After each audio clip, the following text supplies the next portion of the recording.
this is Heather Hoffman, and today I have a simple and elegant card to share with you using some gold heat embossing and emboss resist with some distress ink, just kind of to enhance the embossing and add a fun frame effect.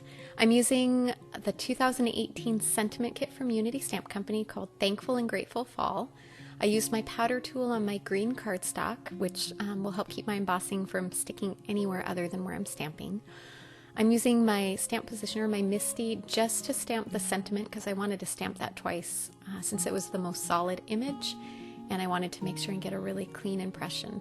The leaves are such a delicate, intricate design that I just hand stamped them because if they didn't stamp perfectly for this design, it would work just fine because they were so finely detailed that you wouldn't notice that little bit. So I'm stamping everything with my embossing ink pad and just kind of going around and filling in the frame basic first.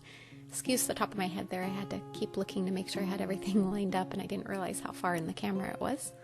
And then I used some of the just tips of the leaves to kind of fill in some little spots. Don't worry if it overlaps a little or covers a little extra, it'll all kind of work together once you get the embossing on there. Now I'm using some gold embossing powder and just covering the sentiment and all the images around the outside that I've built my frame with. And you notice it's kind of a thick coat on there. Normally I wouldn't do this, but I'm going to put a piece of white cardstock and turn it over and kind of flick it with the back of my hand. You end up with a little bit, kind of some spots that maybe are a little bit bare, but I really wanted that intricacy of the image from the leaves to show with my heat embossing. I didn't want them just to look like they were turning into big blobs. So that kind of worked for the effect I was going for.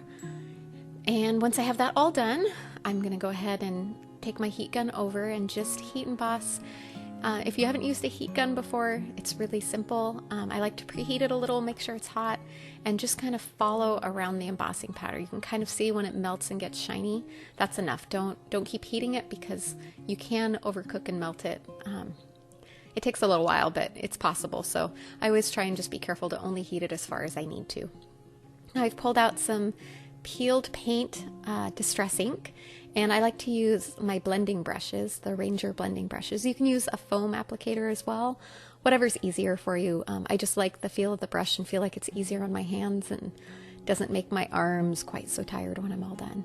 And I'm just going around and building up my color. I've started with kind of a soft coat and then kept going and just deepening it around the edges a little bit more and a little bit more, and just like I said, slowly building the color until I was happy with the effect that I had there.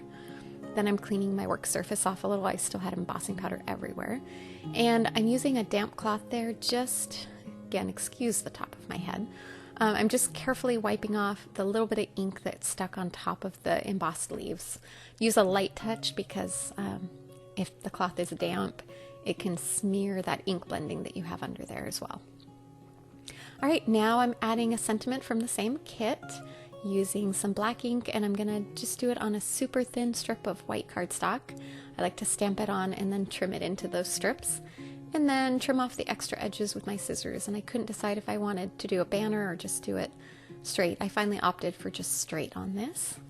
And then I'm gonna attach the card or that frame. I die cut it a little bit. I'm sorry, I didn't die cut it. I trimmed it with my paper trimmer so that it was slightly smaller than an A2 card. That way I could attach it on and have a little bit of a white frame showing around the outside edges. And then I'm going to attach that sentiment. I almost did foam adhesive, and I decided I wanted to keep this one layer and easy to mail, so I just adhered that sentiment directly onto the card base. And then I have some Nouveau jewel drops that I'm just going to add a few little drops just for accent, kind of around the outside of the frame, just a little bit of detail. I like the jewel drops because they dry translucent, so you can see the hint of color, but you can still see through, and they kind of look like just little dewdrops maybe on the image. And as soon as that's done, that card is finished. I'm going to set it aside to dry, and you have a simple, easy to mail card.